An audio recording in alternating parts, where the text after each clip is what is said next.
Hello and welcome to knowledge of standard. आज मैं आपको अपने चैनल पे एसपीसी के पार्ट 2 वीडियो के बारे में बताऊंगा, जिसमें हम लोग जानेंगे आज process control and process capability के बेसिक डेफिनेशन और उसके फंडामेंटल्स को कि क्या होता है। चलिए स्टार्ट करते हैं। पार्ट 2 वीडियो ये बन रहा है एसपीसी का। आगे कंटिन्यू एसपीसी के और अदर्स के भी पार्ट्स बाय पार्ट वीडियो आपको देखने मिल जाएंगे मेरे चैनल पे। अगर क्वालिटी से रिगार्डिंग आप लोगों को कोई भी चीज़ की अगर टॉपिक्स का बारे में जानना हो तो आप मेरे चैनल पे कमेंट्स कर सकते हैं या फिर किसी भी वीडियोस पे कमेंट कर सकते हैं, आपको रिप्लाई मिलेगा। आज हम लोग बात करेंगे एसपीसी के अंदर में प्रोसेस कंट्रोल और प्रोसेस कैपेबिलिटी के बारे में। तो आइए समझते हैं पहले हम प्रोसेस कंट्रोल क्या होता है। कि प्रोसेस कंट्रोल एक ऐसी एबिलिटी होती है जो हमें बताता है कि वो किस तरीके से हमारा प्रोसेस, जो कोई प्रोडक्ट या फिर हमें जो डिज़ायर आउटपुट चाहिए उसको किस तरीके से हैंडल कर रहा है और किस तरीके से वो वर्क कर रहा है, जो कि हमें एक आउटपुट जो कस्टमर के डिफ़ाइन होते हैं या फिर जिस टाइप का भी आउटपुट हमें रिक्वायरमेंट है वो हमें प्रोसेस के थ्रू मिल पाए। जो प्रोसेस क्या होता है उनके बेसिक डेफिनेशन मैंने इसके पार्ट 1 में बनाया है, आप लोग वहाँ से भी जाके देख सकते हैं। आज मैं बात करूँगा प्रोसेस कंट्रोल और प्रोसेस कैपेबिलिटी के बारे में, जिसको समझने की कोशिश करेंगे। तो आइए समझते हैं कि प्रोसेस कंट्रोल क्या होता है और इसको हम किस तरीके से मेज़र करते हैं या किस तरीके से समझ सकते हैं। जैसा कि इस वाले पिक्चर में आप देख रहे हैं कि जो हमारा जो डाटा का स्लोप बना है या फिर जो भी ट्रेंड बना है या कर्व बना है, ये क्या आपको शो कर रहा है कि सपोज़ ये जो लाइन हमारी जा रही है ये हमारा क्या है, टारगेट है। मतलब ये हमारा डिज़ायर आउटपुट है, हमें इस लाइन के अकॉर्डिंग हमें पार्ट चाहिए। सपोज़ ये कस्टमर की डिमांड है कि हमें इस लाइन पे इसकी मैक्सिमम वैल्यू की आउटपुट या मैक्सिमम वैल्यू का, इस लाइन का जो वैल्यू आ रहा होगा उसके मैक्सिमम टाइम पर हमें कोई प्रोडक्ट या आउटपुट या सर्विस चाहिए। तो जब हम कोई प्रोसेस के थ्रू या फिर कोई ऑपरेशन के थ्रू उस कस्टमर की डिमांड को फुलफ़िल करने की कोशिश करते हैं तो हमारे प्रोसेस में बाय नेचर, बाय कॉमन काउजेज़ या स्पेशल काउजेज़ के थ्रू जो इसमें दिक्कतें आती है और जब हम ये डाटा कलेक्ट करते हैं तो उसका हमको एक्चुअल शो होता है कि हमारा जो आउटपुट है या जो हमारा जो प्रोसेस है वो किस तरफ लाई कर रहा है। मतलब जो हमारा आउटपुट क्या है कस्टमर का, कि ये लाइन दिख रही है आप लोगों को, ये वाली लाइन की बात कर रहा हूँ जो हॉरिजॉन्टल लाइन दिख रही है, और जो हमारा प्रोसेस का आउटपुट है वो हमारा ये स्लोप है, कहीं कहीं ज़्यादा कहीं बेसिक। तो और वो टाइम टू टाइम हम चेक कर रहे हैं। मतलब डे 1 में हम चेक किए तो इस तरीके का हमारा प्रोसेस का आउटपुट निकला, डे 2 में चेक किए तो हमारा प्रोसेस का आउटपुट ये है कि हम इस प्रोसेस पे इस टाइप का प्रोसेस का डाटा मिल रहा है हमें। तीसरे दिन हमने चेक किया तो इस टाइप का हमारा प्रोसेस का आउटपुट आ रहा है। तो ये जो टोटल डाटा हमें निकल के आ रही है ये काफ़ी हमें बता रहा है कि फ्लक्चुएबल है, और एक जो आउटपुट है हमारा वो कम वैल्यू पे दे रही है। मतलब किसी साइड हमें कम टारगेट मीट कर रहा है, किसी दिन हमारा थोड़ा सा ज़्यादा मीट कर रहा है, किसी दिन हमारा उसके नियर अबाउट जा रहा है। तो मतलब हमें टाइम के अनुसार अगर हम डेली चेक कर रहे हैं, ये अकॉर्डिंग टू टाइम ले रहे हैं कि डे 1, डे 2, डे 3, तो इसमें हमारा क्या कि प्रोसेस क्या बोल रहा है कि आउट ऑफ कंट्रोल हो रहा है। मतलब हम कोई फंडामेंटल जज भी नहीं कर पा रहे हैं कि हमारा प्रोसेस सही चल रहा है कि नहीं। प्रोसेस का मतलब ही क्या हुआ कि हमारा आउटपुट जो है, जो कस्टमर के अकॉर्डिंग होना चाहिए, जो कस्टमर हमें मांग रहा है हम उसके अकॉर्डिंग नहीं दे पा रहे, तो हमारा प्रोसेस क्या है, आउट ऑफ कंट्रोल है। तो इसी पिक्चर के थ्रू हम आपको समझाने का प्रयास करें कि प्रोसेस कंट्रोल क्यों कहते हैं। ये जो छोटे छोटे पॉइंट्स हैं आपको एसपीसी में इंटरव्यू के टाइम में और ऐसे आप जब एसपीसी स्टडी करोगे तो ये काफ़ी इंपॉर्टेंट पॉइंट्स है। इसीलिए मैं इन सब वीडियोज़ में टाइम दे रहा हूँ ताकि आपको एक छोटी छोटी सी भी मिस्टेक्स और कॉन्सेप्ट क्लियर हो जाए जब आप एसपीसी करने बैठे हो। क्योंकि मैंने कई एसपीसी की वीडियोस में चेक किया कि इन बेसिक्स पे कोई ध्यान ही नहीं दे रहा है, तो मैंने एटलीस्ट इन चीज़ों पे सोचा कि फ़ोकस करूं कि जो बेसिक्स उनको क्लियर, फंडामेंटल्स क्लियर हों, तब जा करके हम आगे कुछ एसपीसी के टूल्स को समझा पाएंगे। आगे समझते कि यहाँ पर जो पिक्चर 2 है, पिक्चर 2 में क्या हुआ है पिक्चर 2 में हम यहाँ पर सिंपली समझेंगे कि जैसा हम यहाँ पर जो ये लाइन खींचा जा रहा है, ये जो लाइन है कस्टमर का जो टारगेट वैल्यू है या फिर जो आउटपुट है उसका जो मैक्सिमम आ रहा है आउटपुट वो हमारा इसके मीट कर रहा है। मतलब जो मीन आ रहा है या एवरेज आ रहा है डाटा वो एक इसके जो आउटपुट ये कस्टमर के डिमांड के अकॉर्डिंग आ रही है, जो कि आप यहाँ पे देख रहे हो। यहाँ पर हम डिज़ायर आउटपुट पे बात करें, यूसीएल एलसीएल की नहीं बात करें, हम सिंपल इसके अंदर बोल रहे कि हमारा प्रोसेस जो है वो कंट्रोल में है। क्यों? क्योंकि जो मैक्सिमम टारगेट की जो वैल्यूज़ हैं, जो भी ये जो स्लोप बन रहा है या फिर जो भी सिमेट्रिक भी बन रहे हैं और एज़ पर जो कस्टमर की आउटपुट है उसके अकॉर्डिंग बात कर रहे हैं। तो यहाँ पे क्या किया है, ये पहले क्या हो रहा था कि स्पेशल काउजेज आ रहे थे, मतलब हमें रैंडमली चेंजेस मिल रहे थे और कुछ ज़्यादा ही फ्लक्चुएशन हो रही थी। इसके कई कारण हो सकते हैं, मशीनिंग, ऑपरेशन या रिसोर्स में चेंजेस हो तो जा करके ये हो सकते हैं। तो जब उनको एलिमिनेट किया गया तो हमारा प्रोसेस क्या हुआ, कंट्रोल में आ गया।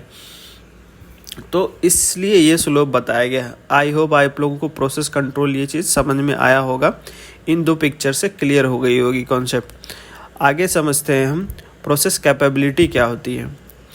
प्रोसेस कैपेबिलिटी एक बहुत ही इम्पॉर्टेंट टर्म है जो कि एसपीसी में यूज़ होता है, लेकिन इनको समझने के लिए काफ़ी आप लोगों को ध्यान से जो मैं समझा रहा हूँ उसको समझना पड़ेगा, और एक बार नहीं हो सकता कि 2-3 बार भी देखना पड़े, लेकिन आप प्रयास करिए कि इसको समझें। तो प्रोसेस कैपेबिलिटी क्या है, सिंपल इसका फंडामेंटल्स हम इसको जानने की कोशिश। प्रोसेस कैपेबिलिटी के मतलब क्षमता, आपकी प्रोसेस की क्षमता क्या है उसको हम चेक करेंगे स्टैटिकल मेजरमेंट से, मतलब इनके डाटा के मेजर से। जैसे स्टैटिकल मेजरमेंट क्या होते हैं, मीन होते हैं, एवरेज होते हैं, रेंज होते हैं, स्टैंडर्ड डेविएशन होते हैं। ये स्टैटिकल मेजरमेंट के कुछ फंडामेंटल्स फार्मूलाज हैं जो इसके अंदर यूज़ किए जाएंगे, जिससे हम प्रोसेस को आइडेंटिफाई करेंगे कि वो हमारे जो जिस प्रोसेस या वर्क ऑपरेशन पे हम काम कर रहे हैं वो कितना कैपेबल है कस्टमर की डिमांड को पूरा करने के लिए। ठीक है, तो इस चीज़ के लिए प्रोसेस कैपेबिलिटी को यहाँ पे डिफाइन किया गया है कि is a statistical measurement of a process ability to produce parts within specified limit on the consistent basis. मतलब जो भी हम यहाँ पर एक प्रोसेस की एबिलिटी को बताता है जो कि एक स्पेसिफाइड लिमिट के अंदर और जो टाइम टू टाइम कंसिस्टेंट बना रहता है। मतलब क्या है कि प्रोसेस कैपेबिलिटी हम उसे कह रहे हैं कि जो भी हमारा प्रोसेस है वो आउटपुट जो देगा स्पेसिफाइड लिमिट जो कस्टमर की डिमांड के अकॉर्डिंग है, कि कुछ टॉलरेंस हो गया या फिर कुछ यूसीएल और यूएसएल और एलएसएल जो होते हैं उसके अकॉर्डिंग ये वर्क कर रहा है, उसके अंदर या उसके रिक्वायरमेंट को मीट कर रही है कि नहीं कर रही है, वो हम अपने प्रोसेस में चेक करेंगे कि क्या वो हमारे जो है उसको सही से जज कर पा रहा है कि नहीं कर पा रहा। जैसे अब इसको समझते हैं कि यहाँ पे वो क्या कहना चाह रहा है इस पिक्चर से, और इस पिक्चर से आपको कुछ क्लियर हो जाएगा। सपोज ये एलसीएल की यूसीएल की लाइन है, ये वाली, ये सेंट्रल लाइन जो टेंडेंसी हम बता रहे हैं जिसमें आपको कस्टमर को हमें प्रोडक्ट देनी है, और ये एलसीएल की लाइन हो गई। तो अब यहाँ पे देखेंगे कि ये जो ब्लैक जो आ रहा है वो टाइम टू टाइम हम डाटा ले रहे हैं, इसका मेजरमेंट कर रहे हैं, चेक कर रहे हैं बाय स्टैटिकल। तो हर साइड हम देख रहे हैं कि रिजेक्टेड पार्ट बन रहा है, मतलब ये लिमिट से ज़्यादा जा रहा है, स्पेसिफाइड लिमिट जो है यूसीएल से ये ज़्यादा जा रही है और इधर भी जा रही है। तो इससे हमें क्या दिख रहा है कि प्रोसेस का कैपेबिलिटी कम है लेकिन कम है। कुछ पार्ट्स ऐसे हैं जो बाहर जा रहे हैं। तो यहाँ पे वही बताया जा रहा है कि in control but not capable of meeting specifications variations from the common causes is excessive. मतलब छोटे छोटे कॉजेज जो हैं इसमें बहुत ज़्यादा आ रहे हैं, जिसके वजह से जो रिजेक्टेड पार्ट है वो ज़्यादा बनेंगे और जो हमारा प्रोसेस है वो कंट्रोल में नहीं है, क्योंकि इसमें हमें रिजेक्शन को ज़्यादा देखने मिलेगी। अब इसके अपोजिट में हम यहाँ पे समझेंगे कि जो यूएसएल और एलएसएल के बीच में और जो ये सेंट्रल लाइन में है, जब हम टाइम टू टाइम चेक करते हैं तो इस डाटा में हम देख रहे हैं कि जो भी डाटा का डायमेंशन या स्पेसिफिकेशन दिया है कस्टमर में वो टोटली फुलफिल कर रही है। मतलब जो यूएसएल और एसएल यानी टॉलरेंस के अंदर में सारा जो हमारा पार्ट बन रहा है, तो इसमें हमारा रिजेक्ट नहीं हो रहा और एनजी नहीं बन रही है।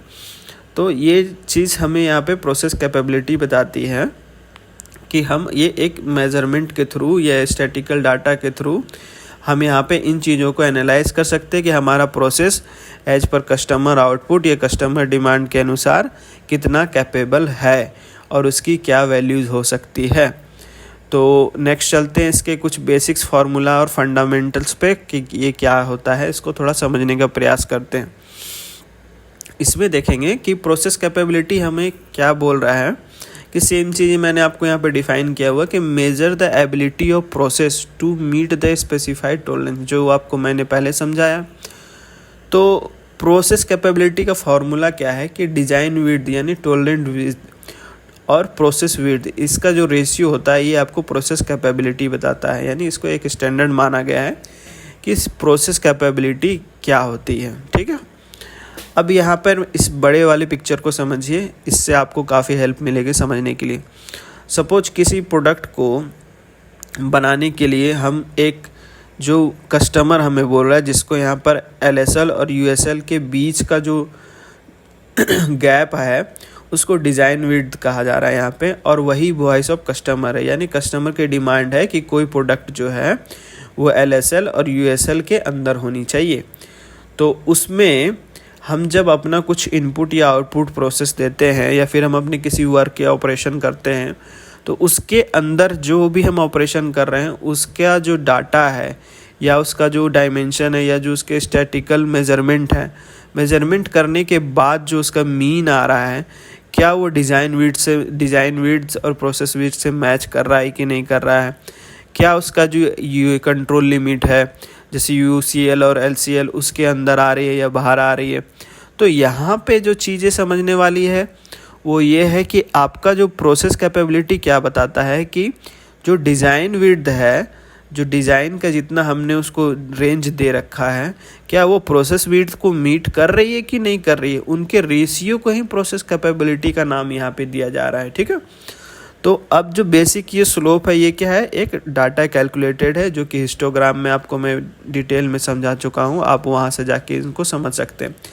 तो सिंपली मैं बेसिक चीज़ों को नहीं जाऊँगा क्योंकि और लंबा ये वीडियो चला जाएगा। मैं इस कॉन्सेप्ट समझा रहा हूँ कि जब ये मीन जो है, एवरेज जो आ रहा है, वो हमारे डिज़ाइन जो है, डिज़ाइन एवरेज से कितना मीट कर रहा है, ठीक है, वो चीज़ देखा जाता है। और LSL और USL के अंदर में कितना है वो चीज़ को चेक किया जाता है। हमारा जो ये जो स्लोप है वो हमें क्या बता रहा है कि प्रोसेस का कितना वेरिएशन है, वो प्रोसेस का नेचर बता रहा है, यानी वॉइस बता रहा है कि प्रोसेस आपकी कहाँ पर और कितनी लाई कर रही है, या आपका मैक्सिमम जो पार्ट का डाटा है वो कहाँ पे लाई कर रहा है एज पर जो कस्टमर की डिमांड है वो चीज़। तो आई होप ये चीज़ आप लोगों को क्लियर हुई होगी। और ये 1 2 जो 3 सिग्मा है ये इसके स्टैंडर्ड डेविएशन है, मतलब ये बाय नेचर जो होता है कि स्टैंडर्ड से डेविएट होता है। मतलब हम कोई भी जो डिज़ाइन लेते हैं या फिर कोई भी हम कस्टमर के अकॉर्डिंग जो रेफरेंस वैल्यूज़ लेते हैं या फिर डायमेंशन लेते हैं, वो बाय नेचर कहीं ना कहीं वो 100% मीट नहीं करती है, बाय नेचर वो चेंज होते रहता है। तो उसके अकॉर्डिंग यहाँ पर डेविएशन या डायमेंशन की बात की जाती है, स्टैंडर्ड डेविएशन की, ताकि वो कितने कितने डेविएट होकर के हमें ओके प्रोडक्ट दे सके। इसीलिए इसका एक ये मेजरमेंट मेथड लिया गया है यहाँ पर। तो अब हम जो माना जाता है कि इस एग्ज़ाम्पल और ये एग्ज़ाम्पल सेम है, बस यहाँ पर आपको एक मोटा मोटा आपको अनुमान लग जाएगा कि वो यहाँ पर CP क्या कहना चाह रहा है। तो CP का जो फंडामेंटल फार्मूला होता है कि वो है कि टॉलरेंस विड्थ। टॉलरेंस विड्थ क्या है, LSL और USL माइनस LSL, ये फार्मूला हो गया। मतलब इन दोनों का जो गैप हो गया वो डिज़ाइन यानी टॉलरेंस हो गया। तो ये टॉलरेंस हो गया। और नीचे क्या आ रहा है कि आपका प्रोसेस का क्या विड्थ है, आपकी प्रोसेस कितना लाई कर रही है, कहाँ कितना आपका प्रोसेस इनके और इनके बीच में कितना फैल रहा है या फिर कहाँ तक ये जा रहा है, आपका डाटा जो है इनको मीट कर रहा है कि नहीं, इसके अंदर टॉलरेंस के अंदर मीट हो रही है कि नहीं, पार्ट ओके बन रहा है कि नहीं। अगर इनके बाहर जाएगा तो वो NG चला जाएगा, USL और LSL के अंदर बाहर जाएगा। तो इसीलिए इसको रिस्पॉन्स में लिया गया है कि USL और LSL में क्या रेशियो निकल के आता है, वही रेशियो आपका प्रोसेस कैपेबिलिटी का नंबर को शो करेगा। और जिनको भी इन बेसिक फंडामेंटल्स में कोई डाउट्स है वो कमेंट करके बता सकते हैं, और इनके एग्जांपल्स मैं आपको नेक्स्ट वीडियो में बताऊंगा क्योंकि ये वीडियोस काफ़ी लंबी होती जाएगी। ओके, देखने के लिए थैंक यू।